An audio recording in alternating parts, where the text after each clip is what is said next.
pusong magtitiis sa lang di mabati, subiyang niyaring ibig, subiyang yaring ibig.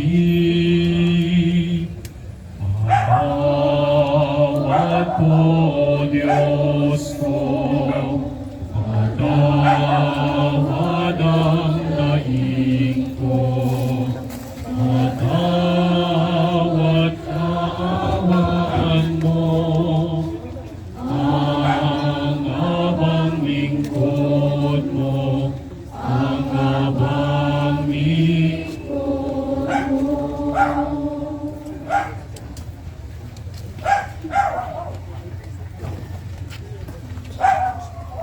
Sinasamba at pinupuri ka namin, O Kristo, sapagkat sa pamamagitan ng iyong krus,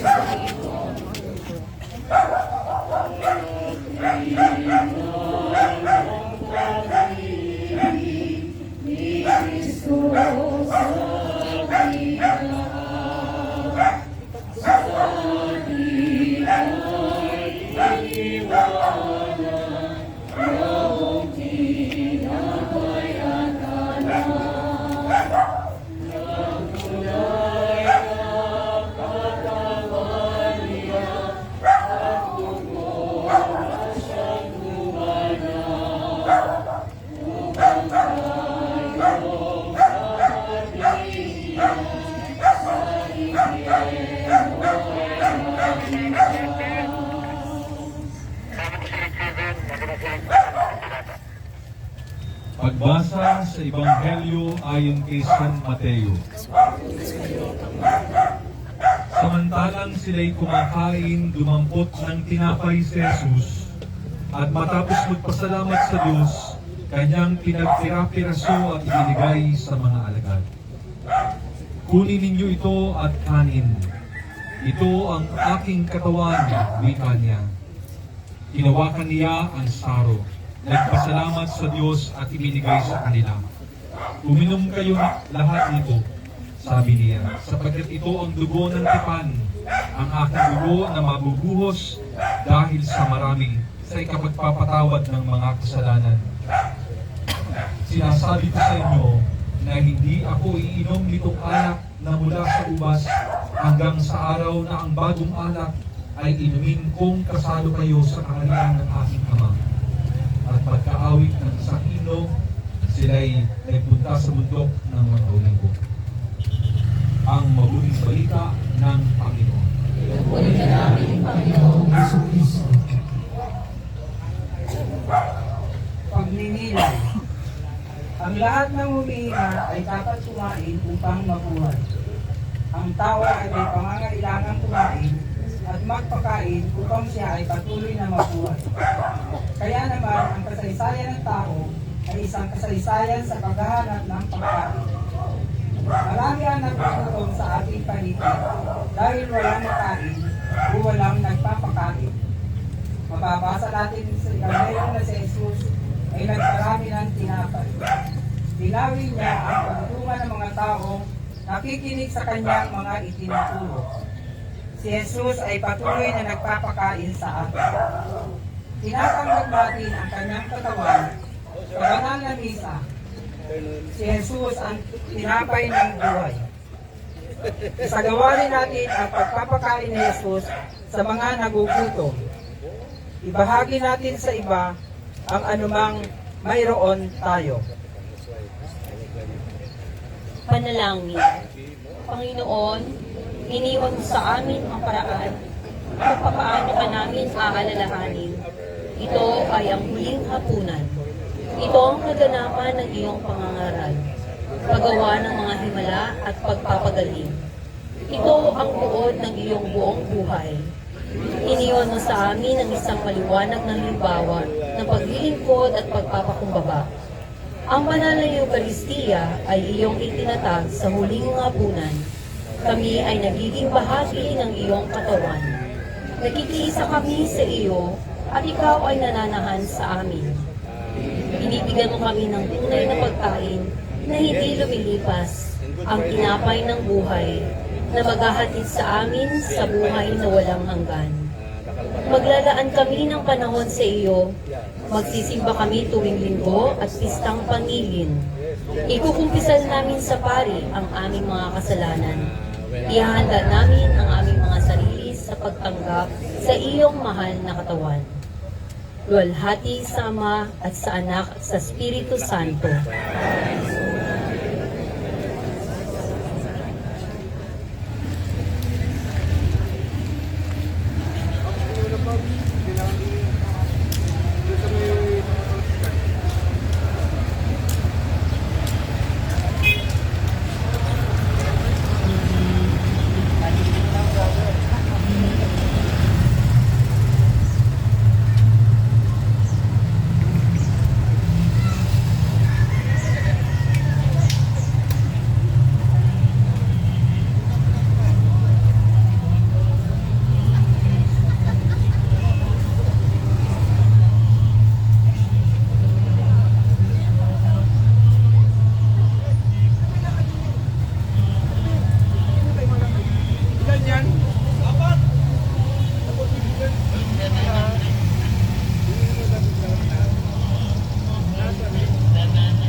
Basa sa Ebanghelyo ayon kay San Mateo. At isinama nila si Jesus sa isang lugar na tinatawag na Getsemani. Sinabi niya sa kanyang mga alagad, "Dito muna kayo, mananalangin ako sa dako roon." Ngunit isinama niya si Pedro at ang dalawang anak ni Zebedeo. At nagsimulang magabag at maghirap ang kanyang kalooban. Sinabi niya sa kanila, "Ang puso ko'y tigib ng hapis na halos ikamatay ko. Maghintay kayo rito at makipagpuyat sa akin." Pagkalayo ng kaunti, nagpatira pa siya at nanalangin, "Ama ko, kung maaari, ilayo mo sa akin ang saro ng paghihirap na ito. Gayunman, huwag ang kalooban ko, kundi ang kalooban mo ang mangyari." Nagbalik siya at dinatnang niyang natutulog ang tatlong alagad. Sinabi niya kay Pedro, "Talaga bang hindi kayo makapagpuyat na kasama ko kahit isang oras man lamang, magpuyat kayo at manalangin upang huwag kayong madaig ng tukso. Ang Espiritu ay nakahanda, ngunit mahina ang laman. Muli siyang lumayo at nanalangin. Ama ko, kung hindi maiaalis ang sarong ito nang hindi ko iinumin, mangyari ang iyong kalooban. Muli siyang nagbalik at dinatnan na naman niya silang natutulog sapagkat sila'y antok na antok. Iniwan niya uli ang 3 alagad at muli siyang nanalangin at iyon din ang sinabi. Nagbalik na naman siya sa mga alagad at sinabi sa kanila, natutulog pa ba kayo at nagpapahinga? Dumating na ang oras na ipagkakanulo ang anak ng tao sa mga makasalanan. Tayo na, narito na ang magkakanulo sa akin. Ang mabuting balita ng Panginoon. Pinupuri ka namin, Panginoong Jesucristo. Pagninilay, yung hirap maalis sa tao ang kalungkutan, kaya't kailangan niya ng kaawatan. Ang katapat sa pagtanis ay pagdaman, pag-asa sa anumang pagkabigo. Datapwat, ipagling nakikilala ng tao ang kanyang sarili sa kanyang pag-isa. Ang tao ay dapat matuto mula sa kanyang pagkadapat. Nababalikin natin ang kagandahang loob ng tao sa kanyang pagsuko. Ang tao ay nagiging dakila sa kanyang pagpapalaya. Hindi ba napakahalaga para sa atin ang naging pagdaliwa ni Jesus sa kagustuhan ng Diyos? Panalangin. Panginoon, oras na ng katuparan ng gawin mong pagsiligtas, na ibabalik na muli ang nasirang ugnayan ng tao at ng Diyos. Malaki ang kabayaran nito, ang pag-aalay mo ng iyong buhay. Nakakatakot ito at nakapanghihina ng damdamin. Subalit ang iyong tugon ay matibay. Ama, hindi ang kalooban ko, kundi ang iyo ang masusunod. Ang iyong tugon ay pagpapatunay ng iyong pagtitiwala sa iyong Ama. Maraming suliranin at masalimuot na pagsubok ang dumarating sa ating buhay. Maraming bagay na nangyayari na hindi namin matanggap-tanggap. Subalit dahil sa liwanag ng iyong mabuting halimbawa, ay uunawain na namin ang mga ito at tatalimain kami sa kalooban ng Diyos. Ama, mayroon kaming mga pansariling nais gawin, pero bago ang lahat, amin itong huhugasan kung ito ay naaayon sa kalooban ng Diyos o hindi. Luwalhati sa Ama, sa Anak, at sa Espiritu Santo.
Ebanghelyo ayon kay San Mateo. Tuwing piyesta ng Paskwa, kinaugalian na ng gobernador ang magpalaya ng isang bilanggo sino mang mahiling ng taong bayan. Noon ay may isang kilalang bilanggo na nagngangalang Barabas. Kaya nang magkatipon ng mga tao, tinanong sila ni Pilato, "Sino ang ibig ninyong palayain ko? Si Barabas o si Jesus na tinatawag na Kristo?" Alam ni Pilato na hindi ang nagudyok sa kanila na dalhin sa kanya si Jesus. Hindi lamang yan. Samantalang siya ay nakaluklok sa hukuman, nagpasabi ang kanyang asawa, "Huwag kang makialam sa taong iyan na walang kasalanan, sapagkat kagabi pinahirapan ako ng aking panaginip tungkol sa kanya." Ang mga tao na may sinusulan ng mga punong saserdote at ng matatanda ng bayan na hilingin kay Pilato na si Barabas ang palayain at si Jesus ay ipapatay.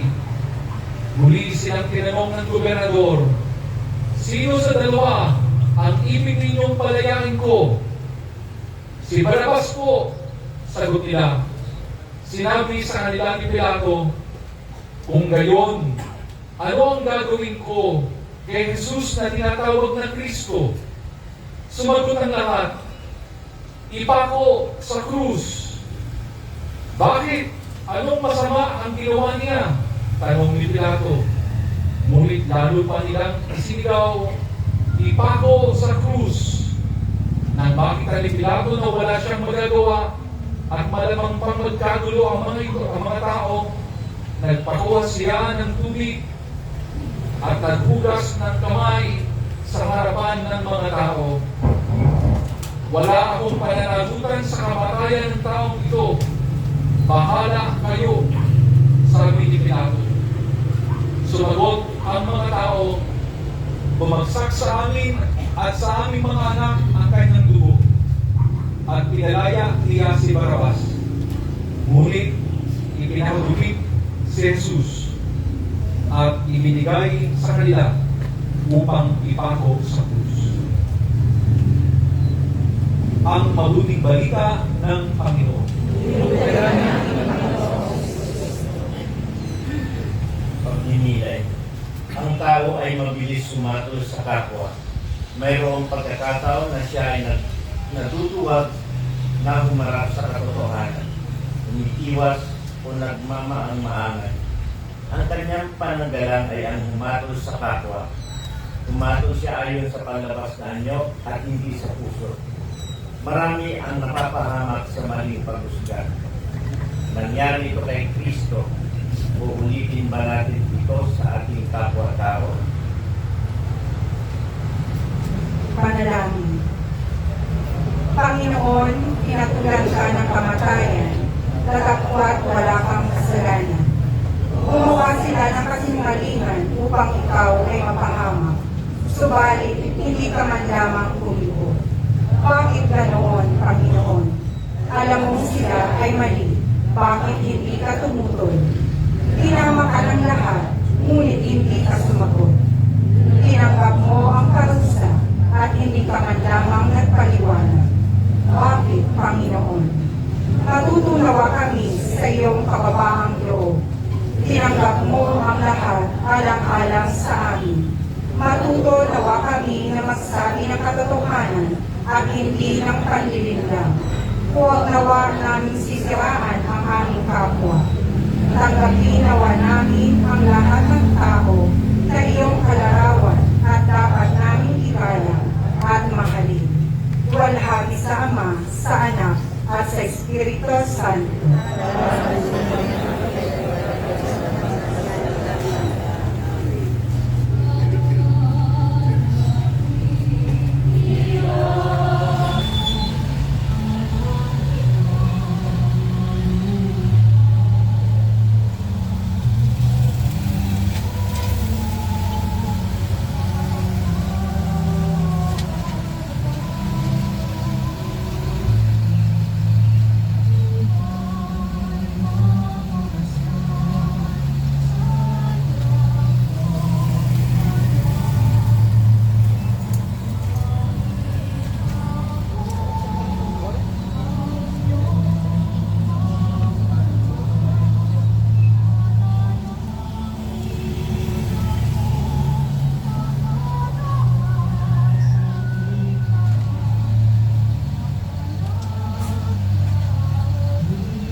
ikaapat na istasyon.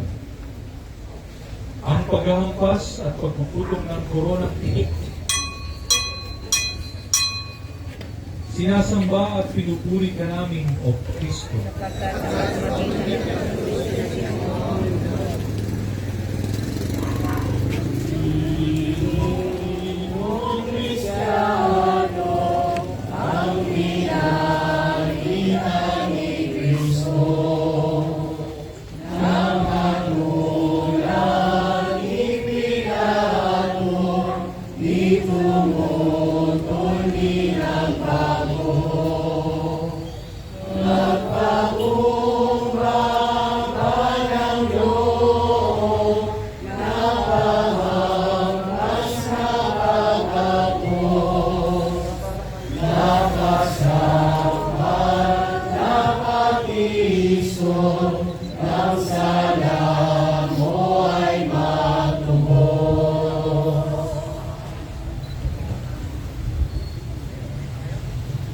Pagbasa sa Ebanghelyo ayon kay San Mateo. Si Jesus ay dinala ng mga kawal ng gobernador sa Pretorio at nagkatipon ang buong batalyon sa paligid niya. Siya ay binubaran nila at sinuotan ng isang balabal na pulang-pula. Naglikaw sila ng halamang matinik at ipinutong sa kanya. Saka ipinagpahawak ng isang tambo sa kanyang kanang kamay at palibak siyang niluhod-luhuran. Kinuha nila ang tambo at siya'y pinaghahampas sa ulo. At matapos kutiyain, kanilang inalisan siya ng balabal, sinuotan ng sariling damit at inilabas upang ipako sa krus. Ang mabuting balita ng Panginoon. Pinupuri ka namin, Panginoong Jesucristo. Pagninilay, hindi pa ating naririnig o ating sinasabi, sinaktan mo ang aking damdamin. Sinaktan natin ang ating kapwa sa pamamagitan matatalin na salita o pagbubuhat ng kamay. Sinabi ni Jesus, ano man ang gawin mo sa maliliit na ito, ay ginawa mo sa akin. Sinasaktan natin si Jesus kapag sinaktan natin ang ating kapwa. Sinasaktan natin si Jesus sa ating patuloy na pagkakasala. Panalangin. Panginoon, Ikaw ang aming hari. Subalit, ano ang ginawa nila sa iyo? Ang iyong sentro ay ang halibing bato at ang korona mo ay ari sa tinig. Tiniis mo ang hampas at hagupit. Tinanggap mo ang pagkutyang masdanin mo ang hari ng mga Hudyo. Bakit? Dahil sa wagas mong pagmamahal sa amin. Maging sino man kami, ay mahalaga pa rin kami sa iyo. Ang aming kaligtasan ang nais mo. Hindi kami karapat-dapat sa iyong pagmamahal, Panginoon. Maraming beses ay ipinagpapalit ka namin sa iba. At saka alanganin kami sa pagsunod sa iyo. Natatakot kaming mapahamak ang aming hanap buhay o popularidad. Naghuhugas kamay rin kami at gumagawa kami ng paraan upang makatakas sa responsibilidad. Tulungan mo kami, Panginoon, na maging katulad mo. Kailangan din namin magpakasakit para sa iba. Dapat din kaming matutong mag-ari ng buhay. Matutuhan naman namin ang tumalikod sa layaw ng katawan nang sa gayon ay maging tunay mo kaming alagad. Luwalhati sa Ama, sa Anak at sa Espiritu Santo. Amen.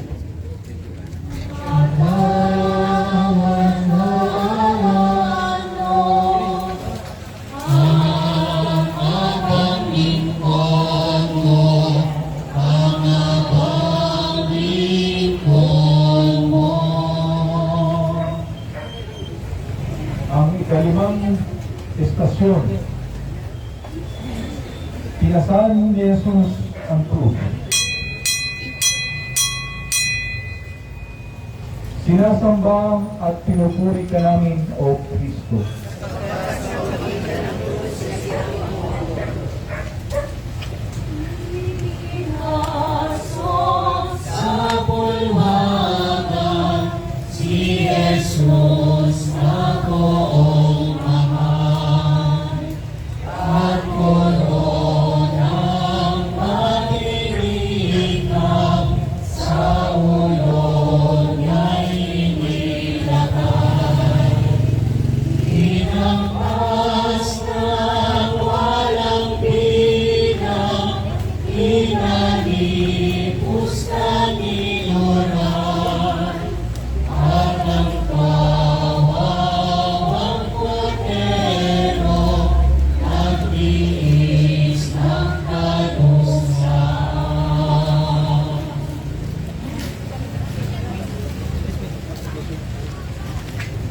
Binasa sa Ebanghelyo ayon kay San Juan. Kaya't si Jesus ay ibinigay sa kanila ni Pilato upang ipako sa krus. Kinuha na nila si Jesus at lumabas siya na pasan ang kanyang krus patungo sa lugar na kung tawagi Dako ng Bungo. Sa wikang Hebreo, Golgotha. Ang mabuting balita ng Panginoon.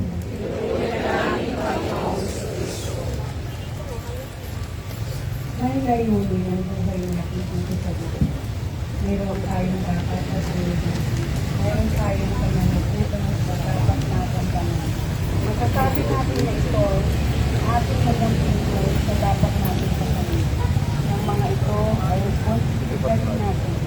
Ang lahat ng pagpapangin ay magdadala sa atin sa kabutihan. Ang susundin natin ang halimbawa ng Panginoon, ating Panginoon. Kung si Jesus ay nagpasang ito, tayo pa kaya. Panalangin. Panginoon, tinanggap mo ang krus na mabigat. Isa kami sa mga nagpatong ng krus sa iyong balikat. Ikaw ang nagbayad sa nagawa namin pagkakamali. Pagpapatawag ang iyong isnitiis sa aming pagkakasala. Pag-ibig ang iyong binigay sa aming mga pagkukulang. Kay buti mo, Panginoon. Subalit ano ang aming ginanti sa iyo? Ayaw na namin magtiis o magpakasakit. Palagi kami nakapupuna o nagbibintang. Ang aming sarili lamang ang aming pinikilala. Ang iba ang ituring namin hadlang sa aming pag-angat sa buhay. Tuwan mo kami maging tulad mo, ito, Panginoon. Luwalhati tama sa anak at Espiritu Santo.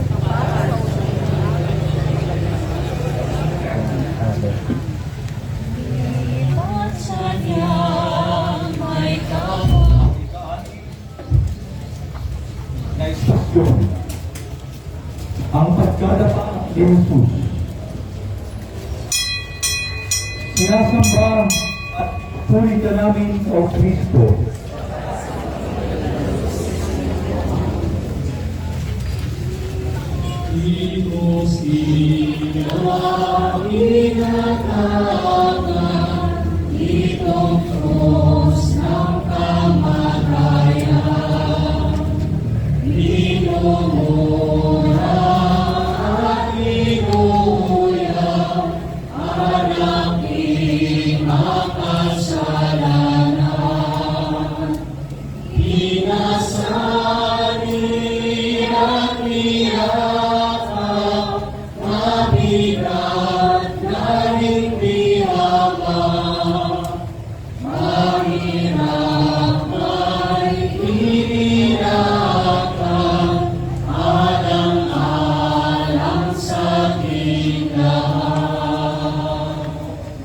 Pagninilay. Ang tao ay hindi laging nagtatagumpay sa buong buhay niya. Hindi sa lahat ng oras ay mayroong kasayahan. Mayroon din panahon ng kagipitan at ng kalungkutan. Mayroon din oras ng pakikipagtunggali. Nakapwat hindi dapat manatili ang isang tao sa pagkabubo o sa kalungkutan. Kailangan na magsumitaw. Ang nagdiin ng Diyos para sa tao ay isang buhay na makulugan. Nais niya na ang tao ay lagi nagpupunyagi at hindi umaayaw kung may mga tiisin. Panalangin. Panginoon, dahil sa ilan ng Diyos, ikaw ay napasalaso. Dahil sa nahirapan sa mga pilit na mahalay sa iyong katawan. Dahil sa mga hinatay sa sarang doon, sa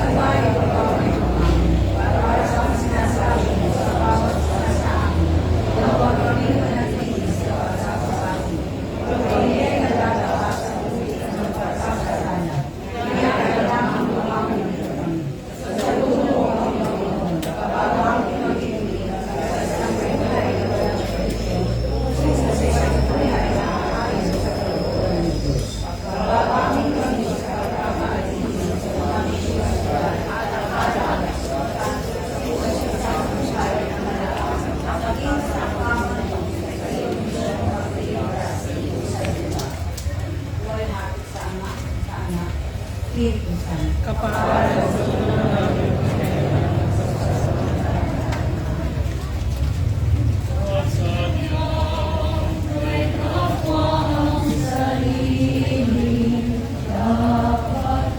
Ang ikapitong estasyon.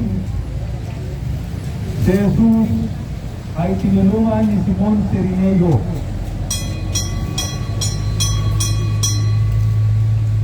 Sinasamba at pinupuri ka namin, O Kristo.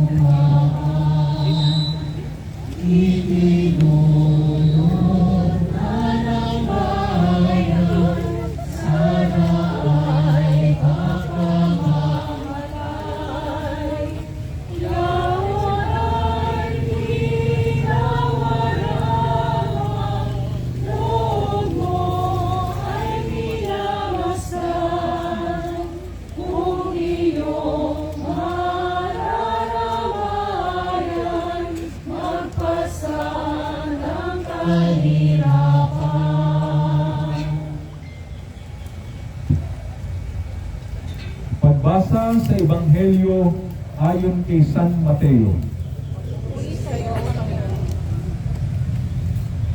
Paglabas nila ng lungsod, kanilang nakita ang isang lalaking nagngangalang Simon, isang taga-Cirene. Pilit nilang ipinapasan sa kanya ang krus ni Jesus. Ang mabuting balita ng Panginoon.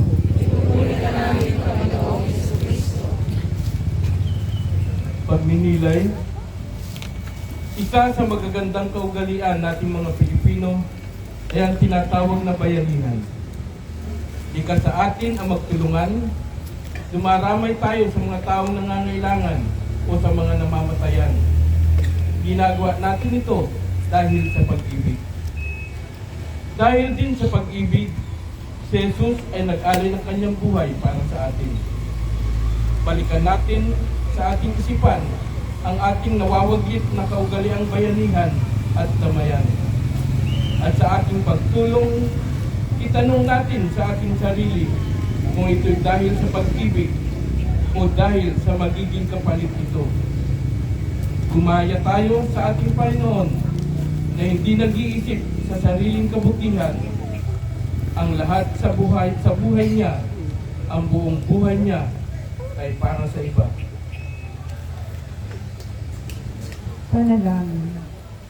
Panginoon, ang bundok ng Kalbaryo ay malayo pa at kinakailangan marating mo ito sa gitna ng iyong mga paghihirap at pasakit. Ngunit ito upang tumulong sa iyo. Kinakailangan pang pilitin ang isang tagapagligtas. Tulungan mo kami, Panginoon, na matutuhan namin tumayo para sa iyo. Alisin mo sa aming sarili ang takot na masangkot, ang kaluwagan sa pagdamay, ang pangiling magbigay kung hindi magagatinan. Tawaran mo kami ng pagkatakot, hindi sa tao, kundi sa Diyos, kung kami matutukso sa maliligayang pakiusapan o mabuting usapan. Walhati sa Ama, sa Anak, at sa Espiritu Santo.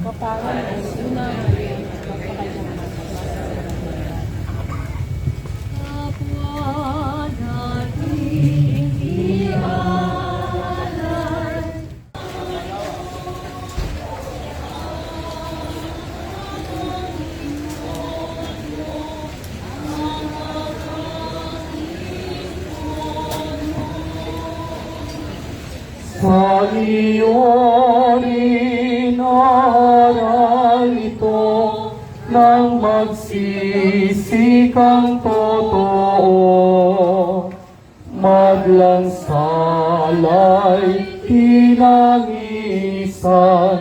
parang damay mo kay Kristo.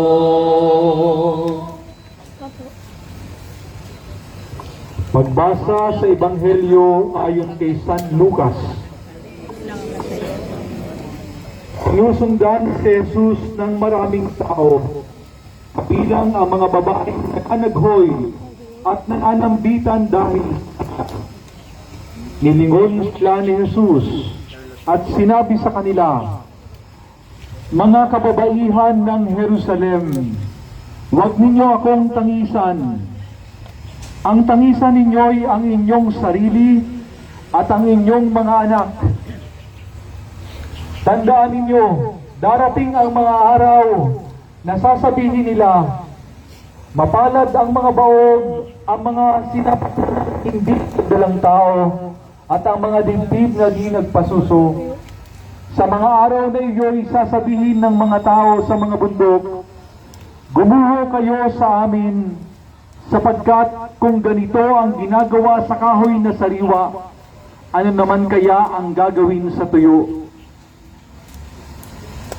Ang mabuting balita ng Panginoon. Pagninilay. Madalas ikumpara ng tao ang kanyang sarili sa kanyang kapwa. Bakit ako at hindi siya? Bago kumilos ang isang tao, siya ay nagtatanong, ano ang makukuha ko? Ano ang mapapala ko? Ano ang kapalit? Ang paborito nating salita ay ako at akin. Itinataas natin ang ating sarili at ang sarili ang ginagawa nating pamarisan ng ibang tao. Mali ito. Ang dapat nating itanong ay, ano ang magagawa ko para sa aking kapwa? Parisan natin si Jesus. Tayo ay baliwala kung wala ang Panginoon sa ating buhay. Panalangin. Hiwagan na babalot sa mga pangyayari ay hindi nababatid ng mga babaeng sa Jerusalem na ang dapat nilang tangisan ay ang kanilang mga sarili. Kami man, Panginoon, ay dapat tumangis sapagkat kami ay makasalanan. Kaya habag ka sa amin, Panginoon namin Jesus, wala nga namin kwenta ang aming buhay dito sa mundo kung mawawalan kami ng grasyang kaloob mo. Habang sumasama kami sa iyo sa daan ng krus, ay ipabasa sa pagkakataong ito na lumuha kami ng may pagsisisi. Tulungan mo kami magsisi dahil sa mga ginagawa naming pagtalikod sa iyo. Lulahati sa Ama, sa Anak at sa Espiritu Santo.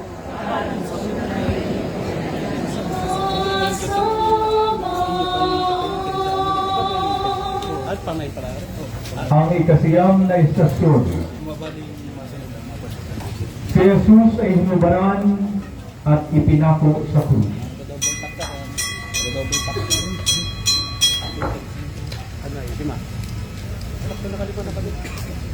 Sinasamba at pinupuri ka namin, O Kristo.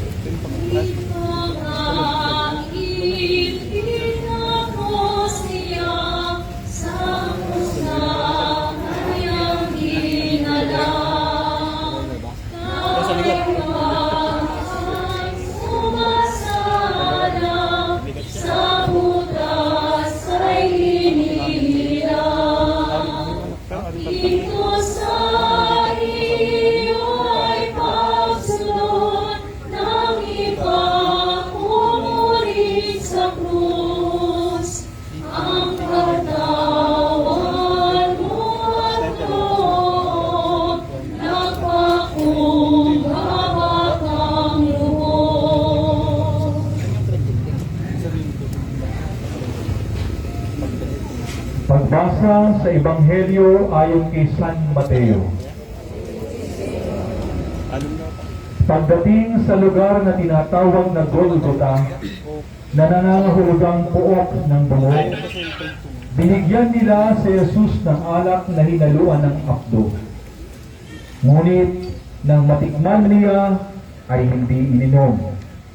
Nang maipako na siya sa krus, kanilang pinaghati-hatian ang kanyang mga damit matapos magsapalaran. Ang mabuting balita ng ating kaligtasan.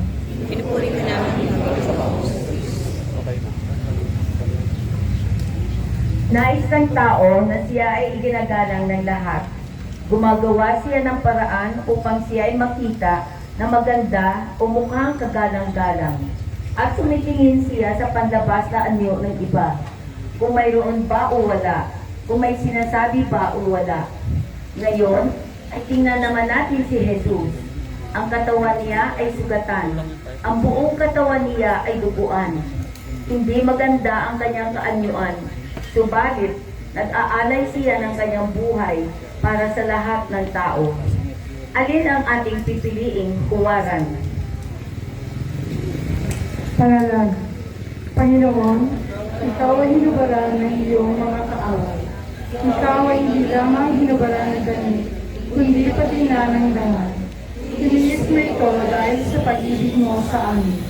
Turuan mo kami, Panginoon, na hubarin namin ang ugaling na pagkulwari at pagnanasang magsamantala sa kainaan ng iba.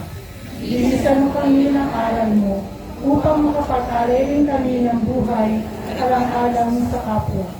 Luwalhati sa Ama, sa Anak, at sa Espiritu Santo.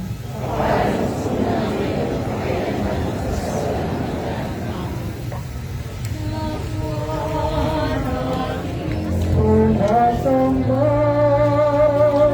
sumasama, maghahandog sa ngalan mo, hanggang sa'yo ay lalaman ang pagmamahal ng Ama.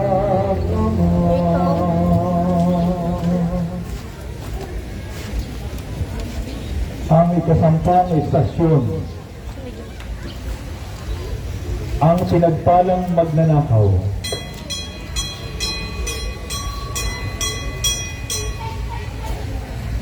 Sinasamba at pinupuri ka namin, O Kristo.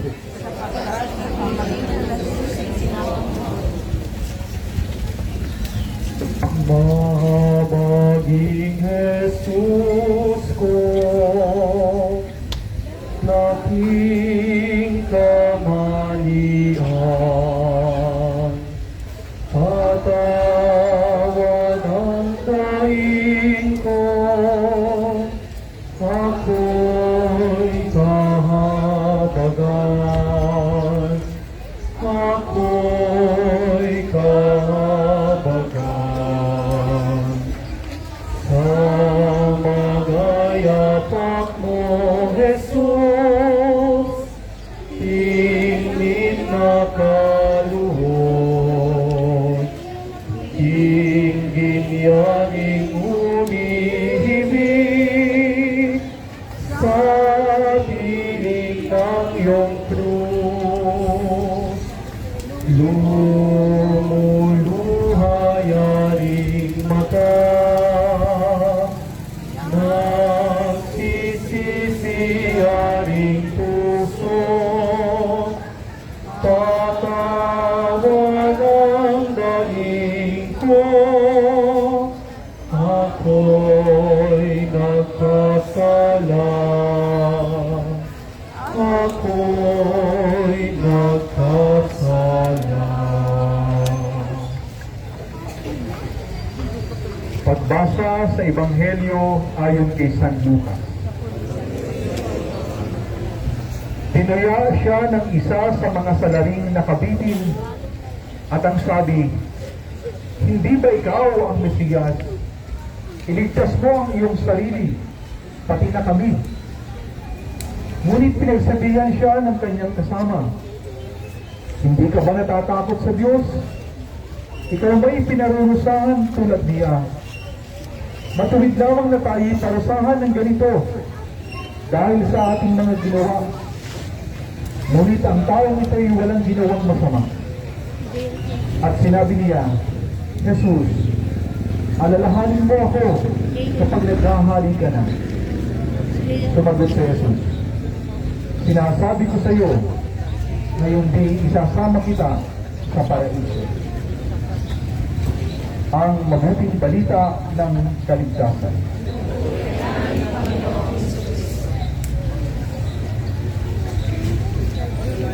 Bakit kaya sa isang pagkakamali ng tao ay nakakalimutan na ang 10 kabutihang kanyang nagawa? Kung minsan, kasi ang ating pananaw sa tao ay nakakahol na lang. Palagi nating inuungkat ang kanyang nakaraan. Bakit natin pinaliligtaang banggitin ang mga magaganda at makukulay na pagsasamahan? Tingnan natin ang Panginoon. Pinalimutan niya ang ating madilim na kahabos at pinatatawad niya ang lahat nating mga kasalanan. Patuloy siyang nagtitiwala sa ating kabutihan. Ang Panginoon ang ating dakilang. Panalangin. Panginoon, isang patak lamang ng banal mong dugo ay sapat na upang kami ay maligtas. Subalit tinanggap mo ang mga pahirap sa iyo ng mga walang paniniwala sa iyo. Isang hindi maghamak na ikaw ay ipakos sa gitna ng dalawang magnanakaw. Dinagdagan pa ito ng pangungutya, pagtuya at panunukso. Hindi sila nagtagumpay na pagalitin ka. Bagkus ay tinignan mo sila ng iyong tingin na puno ng pagpapatawad at pagmamahal. Hindi kami nawawala ng pag-asa na masusuklian namin ang iyong pagmamahal. Tulad ng magnanakaw na iyong pinagpala dahil nagsisi siya sa kanyang mga kasalanan. Nagsisisi rin kami sa pagbibigay ng dalamhati sa iyo. Tulungan mo kami magbalik loob at maglaan ka sa amin ng lugar sa paraiso.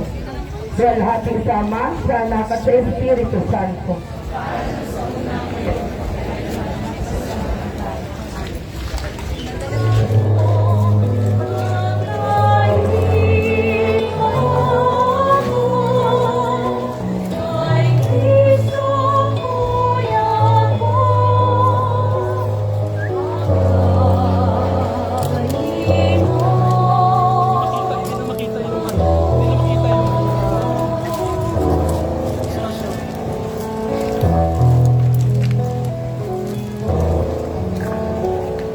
Ang ika-11 istasyon.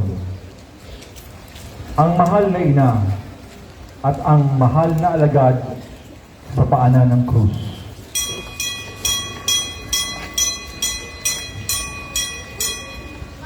Sinasamba at pinupuri ka namin, O Kristo.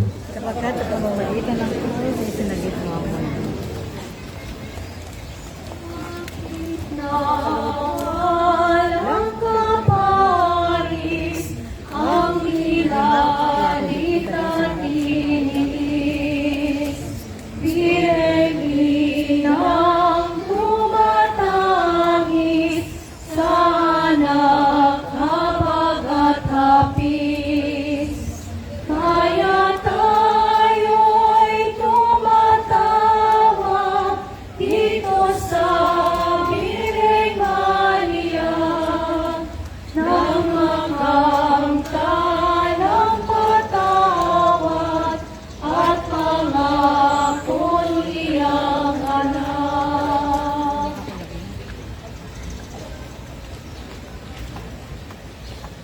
Pagbasa sa Ebanghelyo ayon kay Juan. Nakatayo sa tabi ng krus ni Jesus ang kanyang ina at ang kapatid na babae nitong si Maria na asawa ni Cleopas. Naroon din si Maria Magdalena. Nang makita ni Jesus ang kanyang ina at ang minamahal niyang alagad sa tabi nito, kanyang sinabi, "Ginang, narito ang iyong anak." At sinabi sa alagad, "Narito ang iyong ina."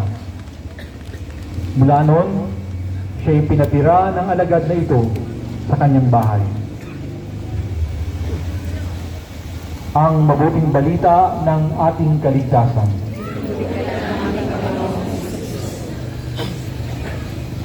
Ang bigyan ka ng isang ina ay isang dakilang pamana.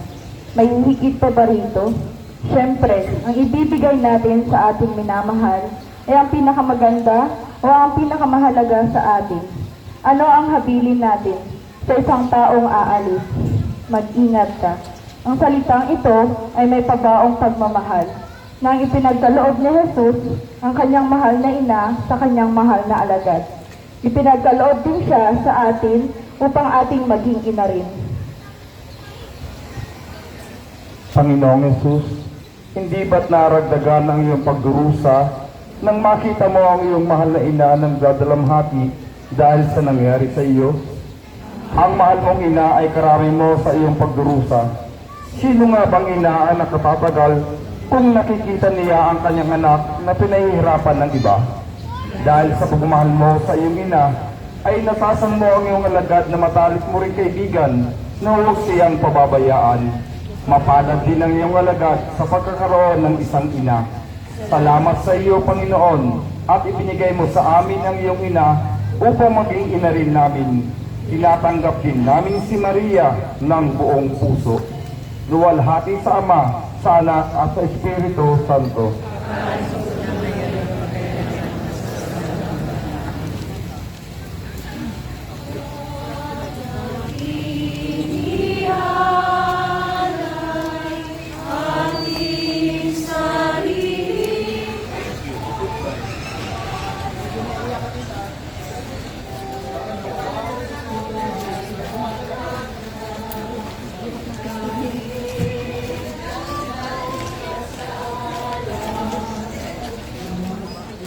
Ang ika-12 estasyon.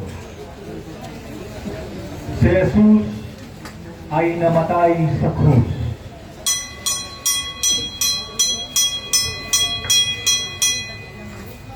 Sinasamba ka at pinupuri ka namin, O Kristo.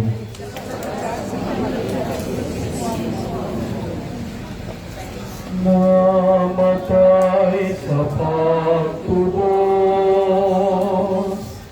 namatay ngayon sa krus, ang sinta nating lubos, pumanaw na si Jesus. Ay, nalulungkot, yaring puso ko't loob, hiningay malalagot,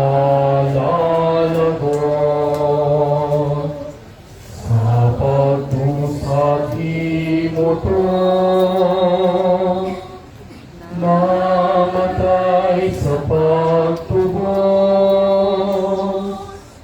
namatay ngayon sa krus,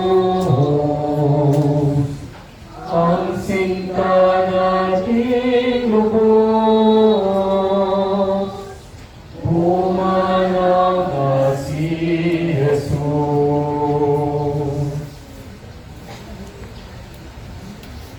Pagbasa sa Ebanghelyo ayon kay San Mateo. Mula sa tanghaling tapat hanggang sa 3 ng hapon ay nagdilim sa buong lupain. Nang mag-3 ng hapon, sumigaw si Jesus, Eli, Eli, lama sabachthani. Ibig sabihin, Diyos ko, bakit mo ako pinabayaan? Narinig ito ng ilan sa mga nakapayo roon at sinabi nila, tinatawag niya si Elias. Agad tumakbo ang isa sa kanila at kumuha ng espongha, tinigmak ng maasim na alak, inilagay sa dulo ng isang tambo at ipinatip-tip kay Jesus. Ngunit sinabi naman ng iba, hintay muna, tingnan natin kung darating si Elias upang iligtas siya. Muling sumigaw si Jesus at nalabutan ng hininga. Ang mabuting balita ng ating kaligtasan.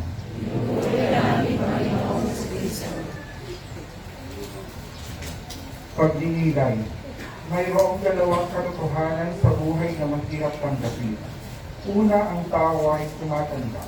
Ang ikalawa, ang kamatayan ay darating sa lahat. Masakit tanggapin kapag mayroong minamahal na namatay. Ang tao ay nangungulila, lumuluha at nagtatanong, bakit siya pa ang kinuha? Ang totoo'y hindi dapat ikalungkot ang kamatayan sapagkat ito ang pinto sa kaharian ng Amang Diyos. Ang kamatayan ang susi upang marating ng tao ang tunay niyang tahanan. Bakit siya mangungulila kung ang minamahal niyang namatay ay makakakita na sa Diyos? Panalangin. Panginoong Yesus, nakabayubay ka sa krus ay wala sa matinitiis mo ang iyong isip. Bagkos ay naalala mo pa ang mga nagpapahirap sa iyo. Tumawag ka sa Ama at sinabi mo, Ama ko, patawarin mo po sila. Ipinakita mo sa amin ang pangagandang buwaran na isang pagmamahal na dalisay. Kailangan namin ng iyong magandang halimbawa sapagkat nahirap magpatawad sa mga taong nakasala sa amin. Tuwalhati sa Ama, sa Anak at sa Espiritu Santo.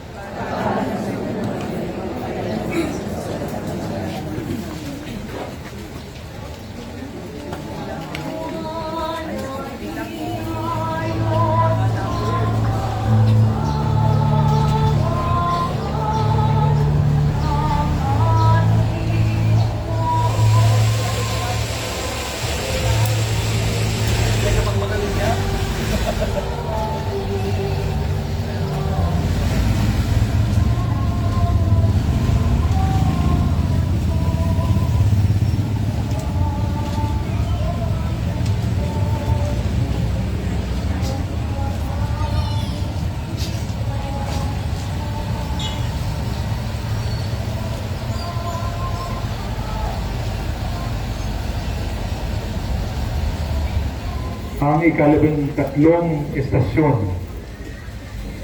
Si Jesus ay inilibing.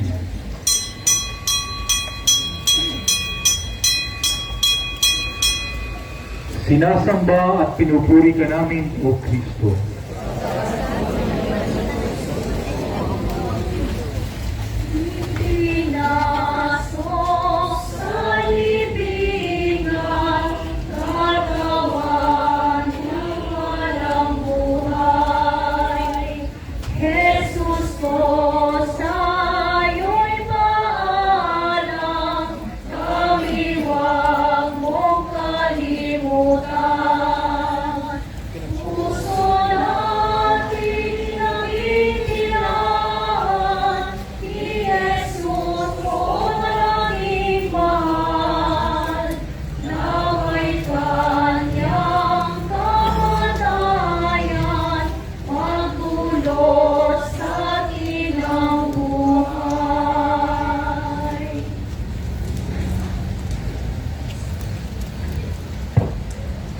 Pagbasa sa Ebanghelyo ayon kay San Mateo.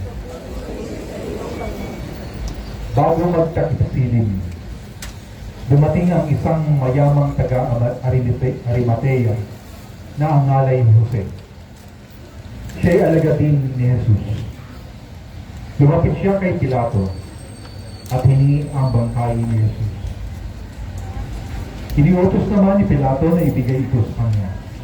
Kaya't kinuha ni Jose ang bangkay at ibinalot ng bagong kayong lino. At inilagay niya ito sa sariling libingan na di pa nananaunang ipinauka niya sa bato. Pagkatapos, iginulong niya sa pintuan nito ang isang malaking bato. Saka umalis. Naroon si Maria Magdalena at isa pang Maria na nakaupo sa tapat ng libingan. Ang maghating balita ng ating kaligtasan. Pag-inilay. Nakikita natin ang kahalagahan ng isang bagay kapag ito'y wala na sa atin. Bakit nga ba kung alin pa ang wala, siya pang nahanap-hanap? Madalas nating marinig ito. Kung sino pa ang mahal mo, ay siya pang nawawala sa iyo. Subalit ang kanilang mga salita, gawa o halimbawa ay nananatiling buhay sa ating isipan. Tulad sa ating Panginoong Jesus, lumisan siya sa ating piling, subalit nananatili siyang buhay sa atin. Kung talagang mahal natin si Jesus, ay isasabuhay natin ang kanyang mga aral. Panalangin. Panginoong Jesus, nagsimula ang iyong buhay sa isang hirap na saksakan at ngayon natapos din ito sa isang hirap na libingan. Tinupad mo ang kalooban ng iyong Ama. Naganap na ang pagliligtas ng libutan. Ibalik mo sa tao ang dati niyang karangalan. Napanahuli na ang naputol na ugnayan ng tao at ng Diyos. Malaki ang ating puhunan mo para sa aming kaligtasan.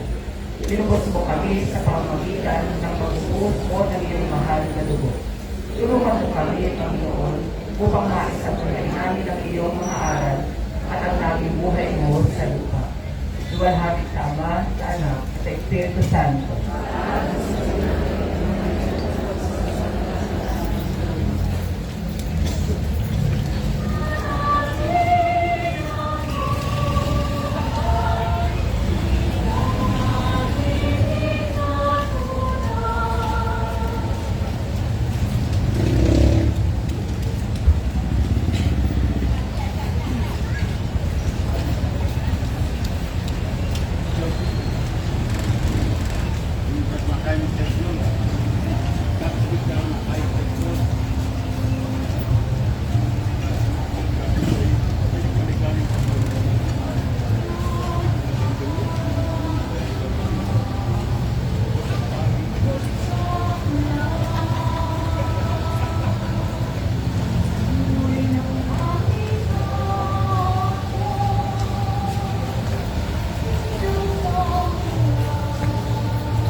ay muling nabuhay.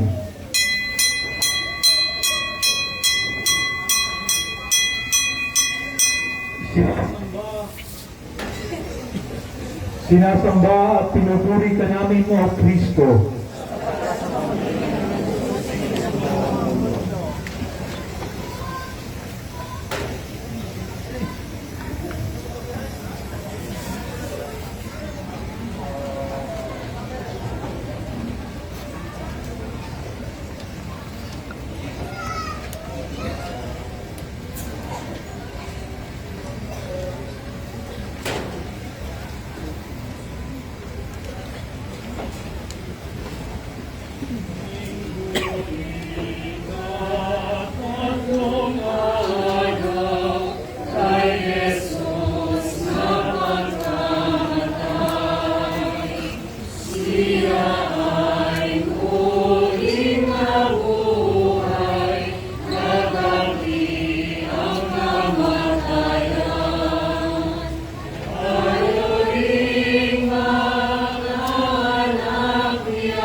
Pagbasa sa Ebanghelyo ayon kay San Mateo. Makaraan ang araw ng pamamahinga, pagbubuhang liwayway ng unang araw ng Sanlinggo, pumunta sa libingan ni Jesus si Maria Magdalena at ang isa pang Maria. Biglang lumindor ng malakas, bumaba mula sa langit ang isang anghel ng Panginoon, iginulong ang batong nakatakip sa libingan at naupo sa ibabaw niyon. Ang kanyang mukha ay nakasisilaw na parang kidlat at kasimputi ng kusilak ang kanyang damit. Nanginig sa takot ang mga bantay at nabulagtang animoy patay nang makita ang anghel. Ngunit sinabi nito sa mga babae, "Huwag kayong matakot. Alam kong hinahanap ninyo si Jesus na ipinako sa krus. Wala na siya rito sapagkat siya'y muling nabuhay tulad ng kanyang sinabi. Halika kayo, tingnan ninyo ang pinaglagyan sa kanya. Lumakad na kayo at ibalita sa kanyang mga alagad na siya'y muling nabuhay at mauuna sa Galilea. Makikita ninyo siya roon. Tandaan ninyo ang sinabi ko sa inyo." At dali-dali silang umalis ng libingan. Pinagdalian sila ng magkahalong takot at galak. At patakbong nagpunta sa mga alagad upang ibalita ang nangyari. Ngunit sinalubong sila ni Jesus at binati. At lumapit sila, niyakap ang kanyang paa at sinamba siya. Sinabi sa kanila ni Jesus, "Huwag kayong matakot. Humayo kayo at sabihin sa mga kapatid ko na pumunta sila sa Galilea at makikita nila ako roon." Ang mabuting balita ng ating kaligtasan.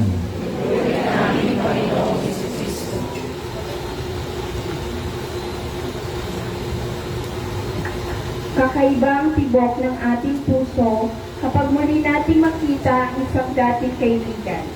Matamis ang ating ngiti kapag ating nasilayan ng isang minamahal. Ang muling pagkabuhay ni Jesus ay nagbigay ng kaligayahan sa kanyang mga alagad. Napawi ang kanilang kalungkutan, alinlangan at takot. Tayo man ay naliligayahan din sa katotohanan ng nabuhay na muli na mag-uli ang ating Panginoong Jesus. Umakyat man siya sa Ama, pagkatapos nito ay babalik man naman siya sa wakas ng panahon. Kaya siya ang ating laging pag-asa sa buhay. Panginoong Jesus, sa pagsapit ng 3 araw, ikaw ay nabuhay na maguli. Ang pagkabuhay mo ay nagpapatunay na nalupit mo ang kasalanan at nasupil mo ang kamatayan. Binuksan mo sa amin ang pinto ng langit. Tulungan mo kami, Panginoon, upang hindi kami malungkot sa pagpasa namin sa aming mumunting krus. Naway maipamalas namin sa aming salita at halimbawa na ikaw ay buhay sa aming buhay. Bigyan mo kami ng lakas na maipangaral sa iba ang iyong salita. Luwalhati sa Ama, sa Anak at sa Espiritu Santo.